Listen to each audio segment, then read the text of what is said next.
All right, welcome to Piecing It Together, the podcast where we take a look at a new movie and try to figure out what movies inspired it. And today on the show is another one of our really long delayed episodes. We got two of these coming up here that we recorded way back in, I think, November. But we've been holding on to them for a while. And originally it was because they were leaving theaters, and then we were waiting for VOD releases, but then we had a whole bunch of other movies and the Oscars and the New Year, and, well, now we're finally getting to these episodes. So today we are going to be talking about Overlord, or as it was known for a little while on the internet, Cloverlord. I mean, when JJ Abrams is involved, I mean, there's really no telling what's going to happen with these movies. But it turns out that Julius Avery's World War II Nazi monster zombie movie is not, in fact, a Cloverfield movie, but it is a really fun movie, and we had a great time talking about it. So that is the movie today, but before we do jump into it, I do want to make mention this is our 50th episode. How crazy is that? We just celebrated our 1-year anniversary last week, and here we are at our 50th episode, another amazing milestone. I want to thank you all so much for being here with Piecing It Together with me and with all of our great co-hosts that we have on the show.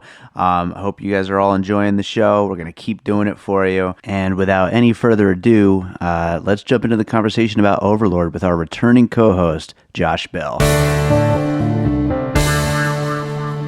All right, so today on the show we got back Josh Bell again. How you doing, Josh? I'm great and always happy to be here. Awesome. I'm always glad to have you here. Yeah. Man. Well, today on the show we're talking about Overlord, or as it was known for a little while on the internet, Cloverlord. This is a movie that I actually liked a lot more than I expected to. Yeah. And it does a lot of things in a very fun, ridiculous, campy, but very fun way. Yeah, and I think I also like this a little more than I thought I would, even though I expected to like it. But as much as it is fun and campy, I think also like it takes its time to really like develop characters and bring you into a story. It's not just like, here's crazy monsters for 90 minutes. Absolutely. So I liked that about this movie. It does a great job of all of the characters getting their time. Like, everybody's got their moment, and it's like, it's not always so well balanced. Right. You know what I mean? It's a great thing, a sign of a good filmmaker, I think. When they're able to balance that, especially in the middle of a Nazi zombie action movie. Yes. So with that said, we might as well jump right in. Overlord, what is your first puzzle piece? Well, my first puzzle piece is Captain America: The First Avenger, which is another pulpy genre movie set during World War II. Featuring a villain whose face is mangled, and who has a megalomaniacal desire to use the supernatural to raise the Nazis to power. Yes. Yeah. So, I mean, obviously that's a Marvel movie and it's part of the whole cinematic universe. Yeah. But I think more than a lot of Marvel movies, or maybe until recently when they've kind of been doing this more, that movie stands on its own because it's set in the past. And it doesn't have, appearances really, I think until like the very end from other, familiar Marvel characters. Right. And it has that kind of pulpy tone to it. It's got the whole Captain America, musical number where he's trying to get the people to buy war bonds. And it's directed by Joe Johnston, who made The Rocketeer, which is another kind of Nazi killing. I think there are villains Nazis in that movie. I think so. Yeah, it's been a very long time since I saw that. But, has that kind of pulp adventure tone. So yeah. I think this movie definitely takes a lot from those pulp serials while combining them with this more grindhouse, 70s exploitation tone, as well as the modern, mythology, things are connected kind of thing. And that goes back to the Marvel Universe too, where even when a story stands alone, it has to hint at this like wider world of things, and it has to end with a stinger where something else is coming along the way. Yeah. But really, honestly, when I was watching the Nazi villain in this movie, whose name I've I've now forgotten. Yeah. But it's a great performance from Pilu Aspek, Mm-hmm. who I think is on Game of Thrones and was also in Ghost in the Shell, which nobody saw or liked. Oh, yeah. But I saw and kind of liked. But anyway. I kind of did too a little bit. But he's great as the villain in this movie. And the scene where, he emerges and his face is like blown away and you see into his skull. And I was like, that's the Red Skull right there. So yeah. Well, I'm going to lose a little nerd cred and then keep a little nerd cred. But the losing part is, this is so weird, but out of all the Marvel movies, the only ones I haven't seen are the first Thor and first Captain America. Oh, so man. I've never actually seen it. And you just said there's a musical number. I'm like, what? Yeah, it's a fun movie, and it's the kind of movie that, I mean, I guess if you've seen all the other ones, it doesn't matter. But if you haven't, you could just go in and enjoy that kind of, again, like pulp adventure serial tone. Yeah. That it does, I think, pretty well. That's so cool. yeah, I like it. I mean, and it's very different from the like second and third Captain America movies that are all about the connections, Right. and they've got this kind of dark Avengers. Conspiracy tone. Yeah. Yeah. It's not like that at all. Right on. Well, yeah, that's, you know what?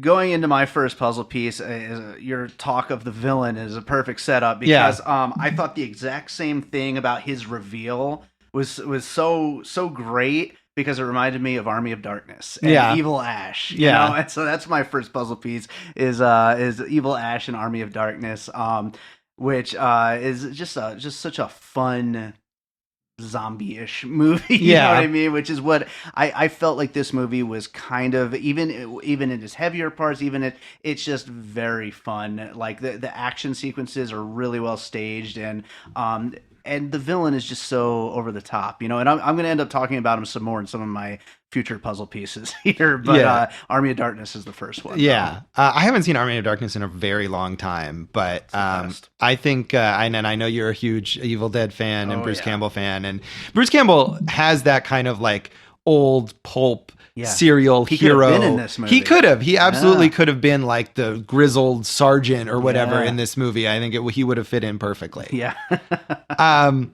So my next pick is another World War II film. It's Quentin Tarantino's Inglorious Basterds. That was on my list too. Yeah, which I think is a very obvious influence on this movie. Is another movie that kind of rewrites history. In a different kind of way, obviously, but takes the very serious evil villainy of Nazis and turns it into this crazy over the top exploitation film thing. I mean, in that movie, obviously, it's rewritten so that Jews can triumph and we can win World War II way earlier than really happened. And here we're rewriting history so that the Nazis have zombies. But in both movies, I think you're, in a way, like the filmmakers are taking power away from real Nazis by turning them into these figures of total absurdity. Right. And Inglorious Basterds has the over the top fun performances. He's got Brad Pitt, and you see Bokeem Woodbine at the beginning of this movie kind of barking orders in a similar way. The Nazi villain, Christoph Waltz, who of course is fantastic in Inglorious Basterds and really sells that like pure evil with no redeeming qualities whatsoever. So that's a fun movie. It's not always, Inglorious Basterds isn't always fun, and it's really, really long. Yeah, it is. But movie is like, I think you fit two of these movies into two Overlords into Inglorious Basterds. Absolutely. Yeah, there's a lot happening in Inglorious Basterds. But all the things you just said are things that I was thinking as well, because a definite influence on this movie, especially the rewriting history and all that. So no, that's a great one. My next puzzle piece is my biggest puzzle piece, and that is the video game series Wolfenstein 3D. If this movie was a Wolfenstein, it would be officially the best video game movie ever made. It's a shame it's not, kind of. But it's basically the same story. I mean, obviously, video games aren't always super fleshed out in their stories, but if you were to flesh out what's happening in that game series, it's this. You know what I mean? It's zombie Nazis and breaking into a castle, a literal castle, where all of the experimentation and the monsters are coming from. Right. It's so perfectly set up in the same way as the Wolfenstein series. Yeah, and I'm not like a video gamer at all. I think the only experience I have with Wolfenstein is the like PC version from like, you know, what, the late 80s or something like that. And so I'm not that familiar with it, but I definitely saw a lot of those references in reviews and things that I read. And I think this movie, even though obviously not officially based on a video game, kind of feels like a movie that could be based on a video game. Exactly. Yeah. And like you said, would definitely be the best one because it takes that kind of quest narrative and the big bad boss guy that you have to beat, you know, and you have to beat his underlings first and all that kind of stuff, and really grafts a good story onto it with interesting characters that you like care about and want to root for. Yeah. By the way, quick David Rosen trivia piece. Yes. But my very first computer, the guy at the store hooked me up with Wolfenstein 3D. Oh, man. And it had just come out at the time, and it was just like the coolest thing. Yeah, and that set you on your path. Oh, yeah. And here I am making a podcast Right. 30 years later.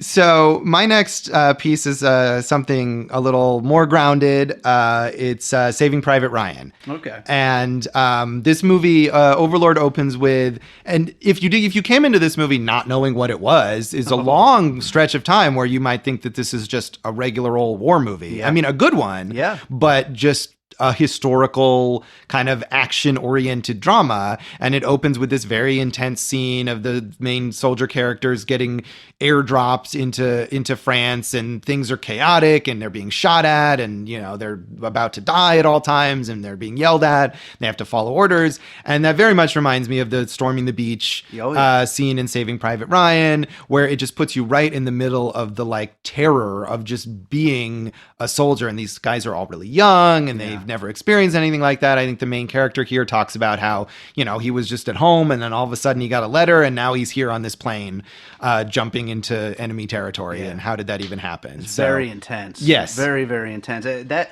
I also wanted to mention that actor, I thought he was really good.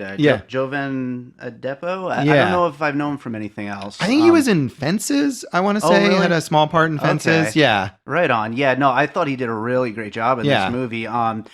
You know, these characters could have very easily been very cookie cutter, and I think that he just really gave that character a lot to care about. Yeah. You know? Yeah, I agree. I mean, I think even the supporting actors were good in this movie, and some of these soldiers who, by the necessity of what kind of movie this is, they get killed pretty early on. Yeah. But even that, there's the character who talks about he's gonna write a book or whatever, and even though it's just like one basic character trait, you remember like, oh, that's that guy when he gets killed, versus like, oh, who was that? And that's hard to do in a movie like this. Absolutely. Well, I'm gonna stay with that opening sequence for my next puzzle piece, and I'm gonna go with Edge of Tomorrow. Oh yeah. Which that opening sequence of the plane getting shot up and them all having the emergency, those are two of the most like intense of that kind of a scene that I think I've seen in a long time. Yeah.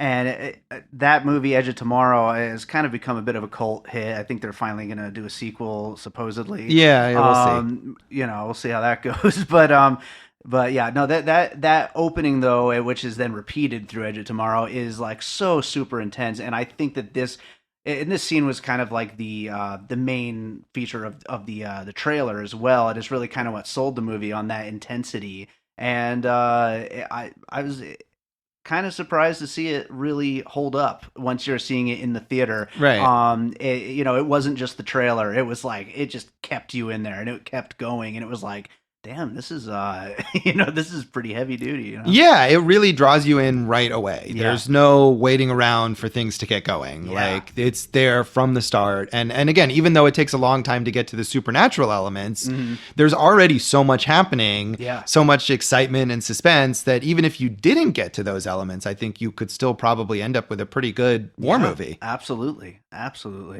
All right, well, what's your next puzzle piece? Okay, so going back to kind of the pulpy, Saturday morning serial type films, my next picks are the two Indiana Jones movies where he fights Nazis, Raiders of the Lost Ark and Indiana Jones and the Last Crusade, neither of which take place actually during the war. I think both of them take place before the war actually begins, during the rise of Nazis.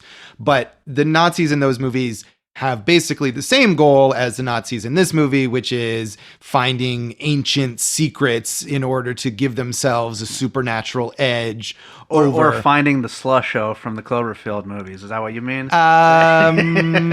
We're not there yet. Okay. But yeah, I mean, searching out the Ark of the Covenant or searching out the Holy Grail because they believe it will imbue them with some powers that will then sort of fulfill the promise of the Third Reich and allow them to take over the world. And the lone, guy with American grit has to go against them. And I mean, the main character here is he's not Indiana Jones and he's a soldier, but he's definitely somebody who is presented as kind of like an ordinary guy who has to then kind of pull on these reserves of courage and that he didn't know that he had in order to overcome this insane threat.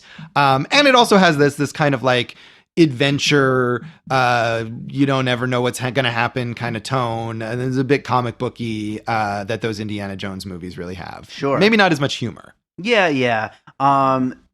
Yeah, absolutely. I had Indiana Jones down as well, and I just wanted to add to that the end escape scene reminded me of a lot of like Indiana Jones type of situation. Right. There was a lot. There might have even been like swinging and stuff. Like I think you may be right. A lot of fun in that end escape, which was a cool end, right? I mean, to the movie, it added a lot to it. I thought. Yeah, it did. It's a lot of a lot of fun and suspense and kind of that thrill ride sense. Sure. Of like this could be like a motion ride at Disneyland or whatever, but not in a bad way. I think some movies come out like that, and you're like, why is this even a movie? Why am I sitting still in a seat while I watch this? I think I might have said the exact same thing during the Nun. During our Nun episode, that it felt like in all the worst ways, like a theme park ride, whereas this is fun. Yeah, this movie is a lot of fun. I mean, we've said that multiple times, but I think that is an accurate description of it.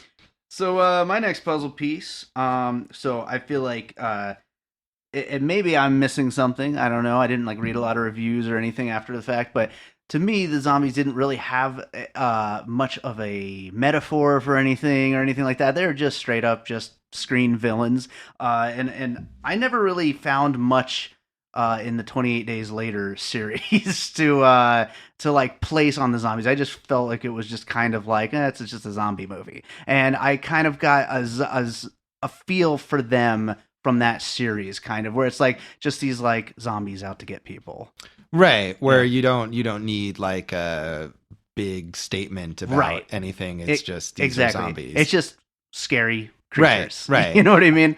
I mean, we obviously we have actual Nazis in this movie, so we don't need the zombies to be like a metaphor for Nazis, right? Because they're right there. Yeah, metaphorical zombie Nazis aren't as fun as regular zombies. No. I mean, I think if there's any subtext going back to like Inglorious Basterds, there's the idea that. We have one character, the kind of New Yorker character, who I assume is Jewish. Maybe I'm being stereotypical about that.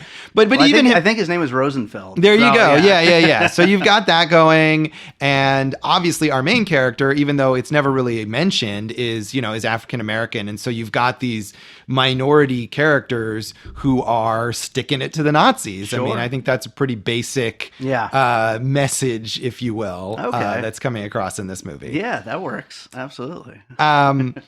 So my next pick is actually sort of a stand-in for other movies that I have not seen, and I didn't want to pick things that I actually hadn't seen. Okay. So one thing that I have seen though is Werewolf Women of the SS, which isn't even an actual movie, but is a fake trailer in Grindhouse, directed by Rob Zombie. And that movie is very explicitly influenced by the 70s Nazi exploitation genre, which is not something I'm super familiar with, but seems like a very obvious influence here. What is it? Ilsa She-Wolf of the SS, I think is the actual movie. Right. That is the most well-known and that Rob Zombie is referencing there. But, the idea of Nazis kind of partnering with or creating supernatural creatures. Yeah. And this movie does have, even though it's polished and it has a good budget, it does have a kind of grindhouse feel to Definitely. it, you know, where I could see, and I don't know, I guess maybe they didn't do this with the trailers, but I could absolutely see this being a kind of movie where they'd make a fake, you know, sort of 70s style trailer with film grain on it and things like that. Yeah. I mean, I think JJ Abrams has probably an affinity for that kind of thing. You know, and he's a producer here, although not the director. Yeah. Or the writer, but clearly has an influence here. So yeah, I mean, that's the only one of those that I've watched. And I think some of those movies like Ilsa She-Wolf, and there's a few others, are the kind of movies that are like more entertaining as titles than they are as actual movies to like sit down and watch for 90 minutes. Yeah.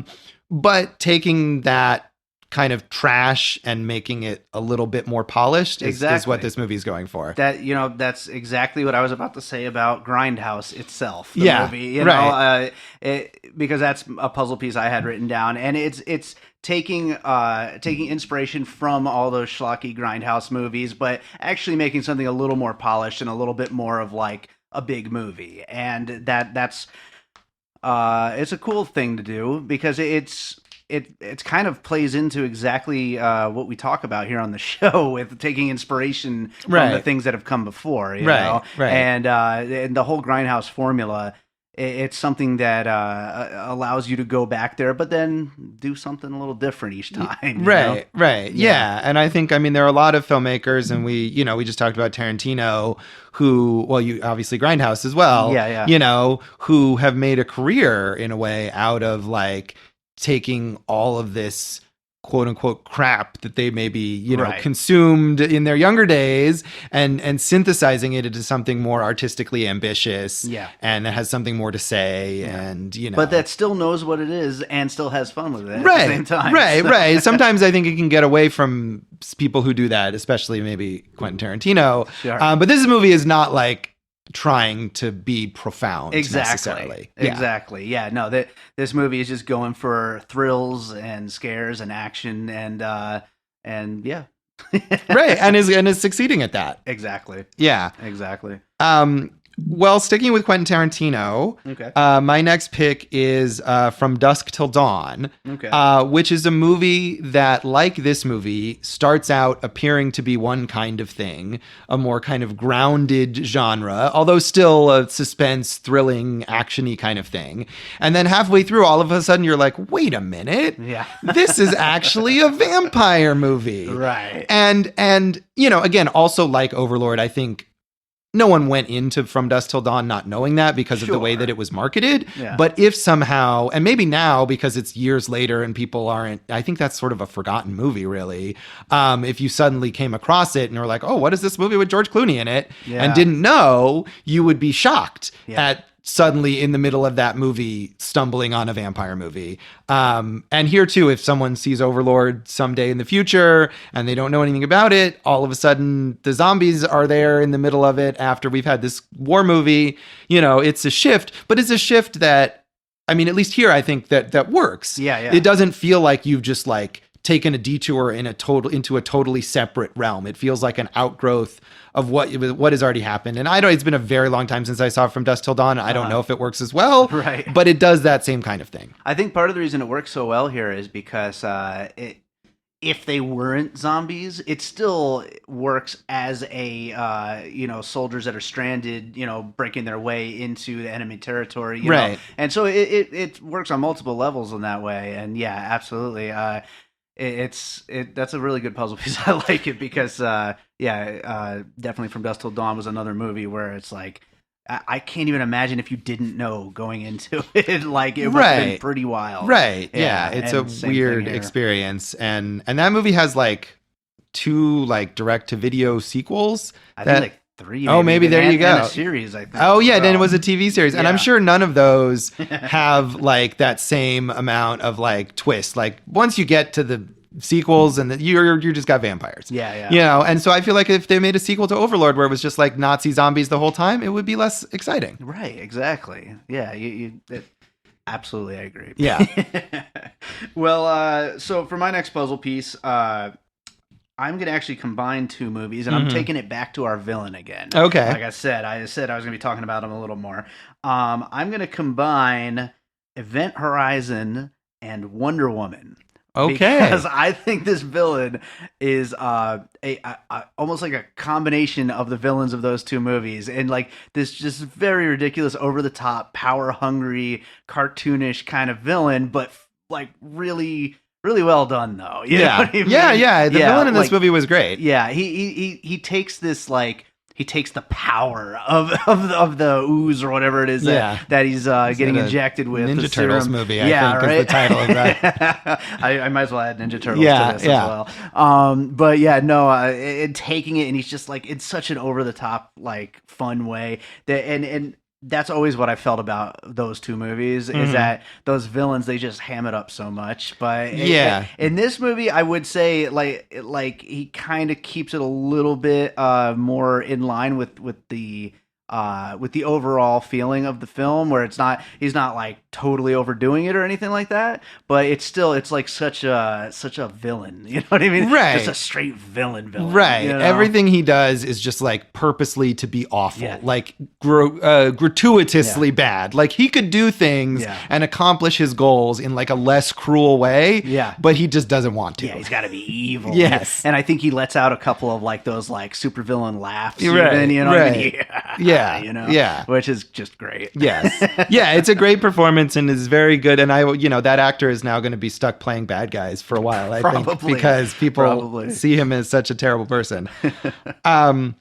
So I only have one more left, and I was kind of waiting to see if you would say this, but I'll just say it, and it's Cloverfield.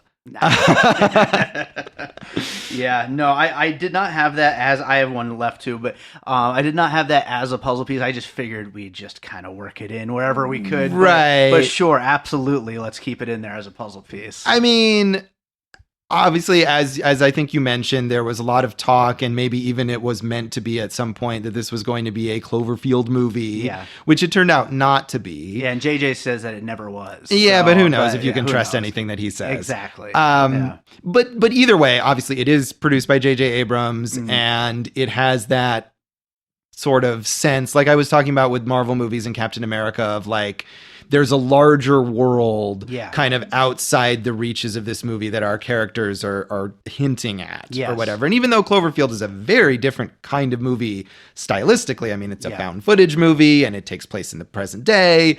It's also a movie that starts with like regular characters kind of doing regular-ish things, where it takes time for you to get to know these people as people before the crazy supernatural stuff starts happening. There's a lot of escapes and running in that movie. And a big monster that in that movie that no one really understands. And I think you alluded to the Slusho, the idea that like they say like, well, there's something beneath the town, and they never really explain what it is or where it came from. Some kind of ooze. Right, but the ooze has allowed them to create these zombie monster things.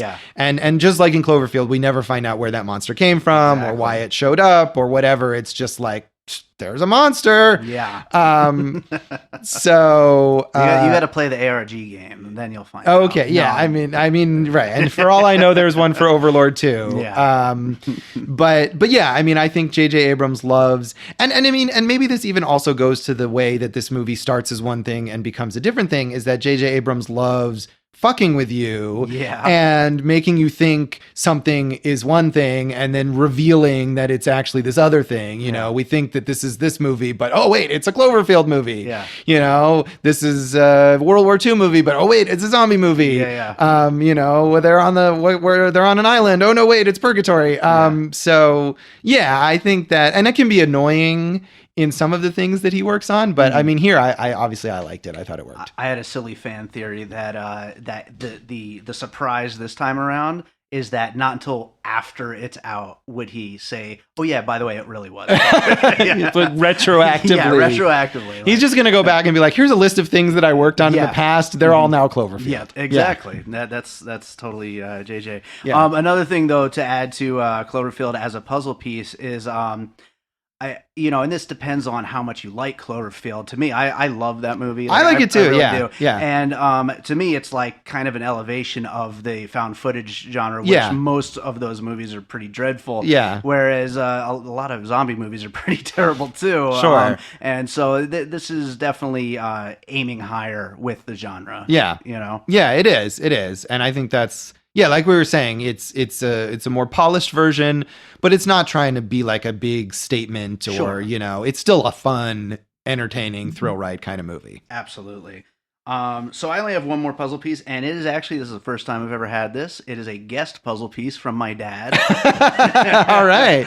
And so I don't have all of his background Did info. he on record a message that we're going to hear? I'm going to pull out the recorder now. No, I just have it written down. Fair enough. But no, it's Reanimator.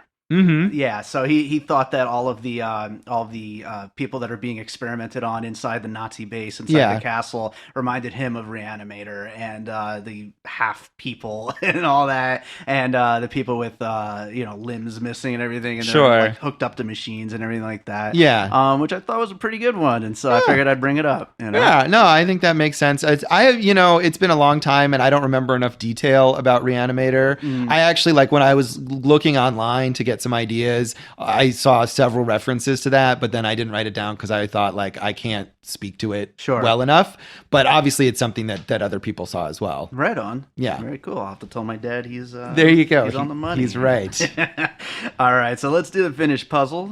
These are all the movies we just discussed, and that includes Captain America: The First Avenger, Army of Darkness, Inglorious Basterds, Wolfenstein 3D, Saving Private Ryan, Edge of Tomorrow, Indiana Jones, 28 Days Later, Werewolf Women of the SS and Grindhouse, From Dusk Till Dawn, Event Horizon, Wonder Woman, Cloverfield, and Reanimator.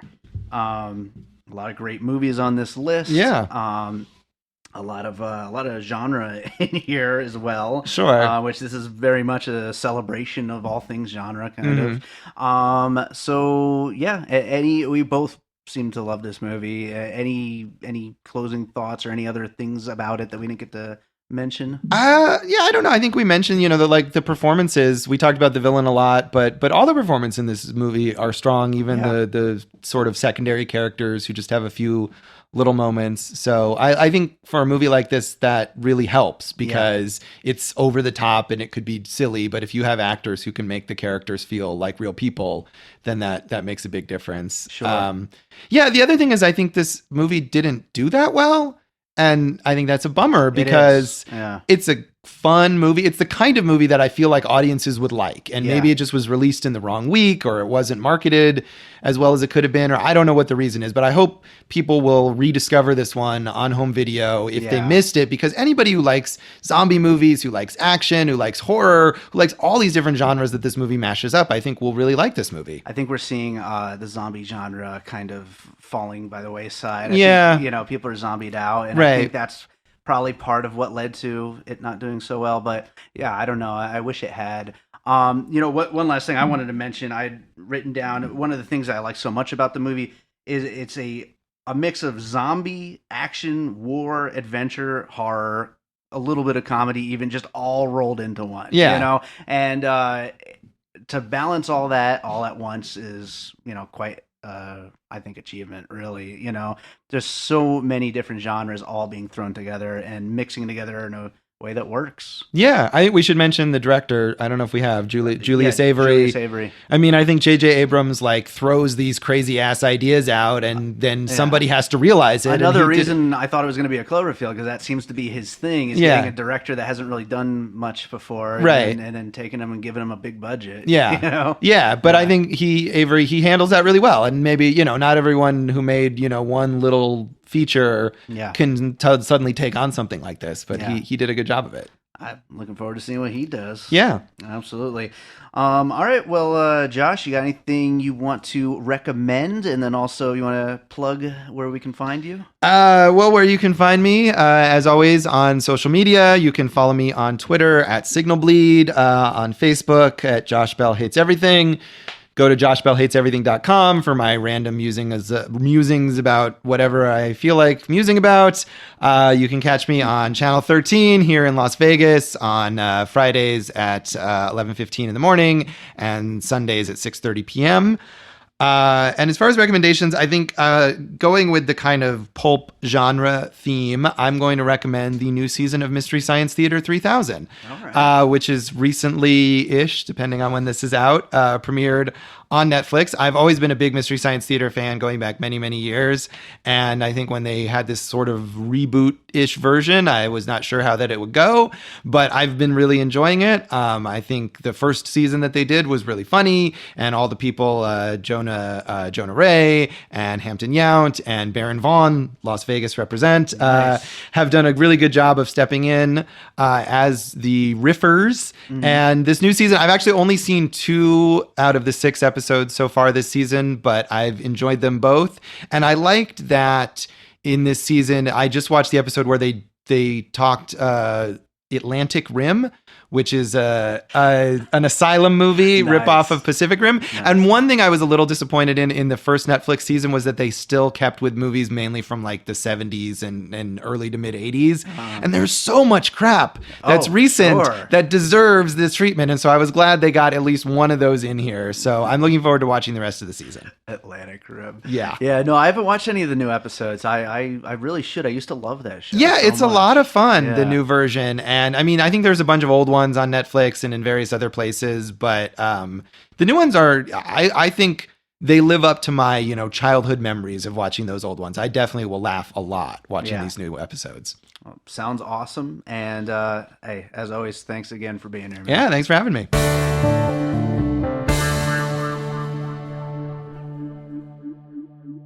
Hello, and welcome to Scream Scene, the horror movie podcast where we watch every horror movie ever made in chronological order, then rank them from best to worst. Your dedicated hosts, Sarah and Ben, bring you a new episode each week, covering the history of film through a horror lens. From silent to sound and black and white to color, and the social and cultural context surrounding them. Scream Scene is your well-researched, in-depth, and respectful dive into the horror movies of old. Join us, creatures of the night, by subscribing to Scream Scene on iTunes. And visit our website, screamscenepodcast.tumblr.com. You'll be dying to subscribe. That's pretty bad. It'll be a hell of a good time. Better? It'll lift your spirits. Okay. All right, so that does it for today's episode on Overlord. I really hope you guys checked out that movie. I mean, based on the box office, I don't think you did in the theater, but it's out on VOD now. It's out on Blu-ray. Please go see it because it is a lot of fun. And of course, hopefully you went and saw it before you listened to this episode. But if you're one of those people that listens first, hey, whatever. I'm just glad you're listening. So yeah, that's the end of episode 50 of Piecing It Together. Thank you all so much for being here for the show and just being along for this ride. If you're not already, you can subscribe on your podcast app of choice. Wherever you're listening to this, click subscribe. If it happens to be Apple Podcasts, you can rate and review us. 5 stars would be incredible, but let us know what you think of the show. And you can also follow us on social media at Piecing Pod. You can join our Facebook group, Piecing It Together, a movie discussion group. You can sign up for our mailing list over on piecingpod.com and check out that new episode search feature that I've been telling you guys about, where you can filter all of the episodes we've done by what movies we talked about on the episode. It's a really cool, fun feature that lets you find movies that you might be interested in watching and episodes you might be interested in listening to. And also, so far, no winners in our big 1-year anniversary contest we got going on in the Piecing It Together movie discussion group. So head on in there, join if you haven't yet, and check out the header image and look for the 28 movies hidden in the pile of puzzle pieces. We're giving away a $20 Fandango gift card, so make sure you do that. It's pretty cool. I put a lot of work into it. And so far we've gotten some guesses that have gotten to 10 or 12 movies, but nobody's been able to find all 28 so far. So if it's you, you're winning a gift card. So, with that being said, let's leave you guys with a piece of music. What kind of zombie music do I got? I know I got a lot. I've done music for a lot of zombie-related things.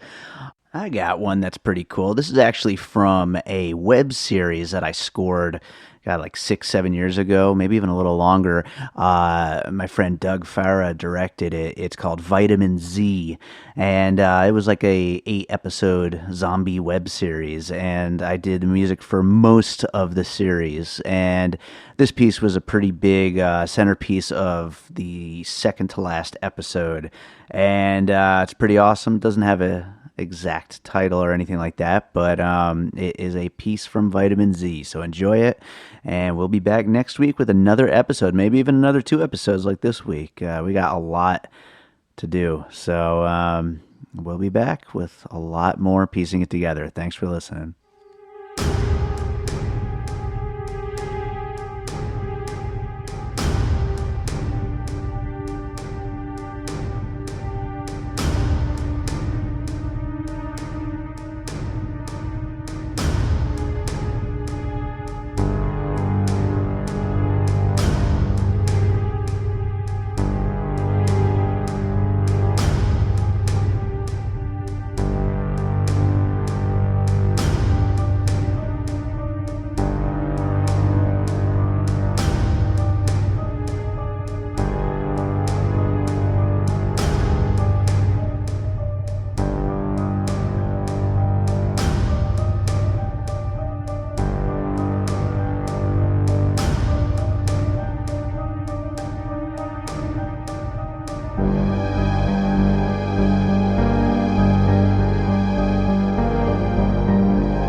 And all points west.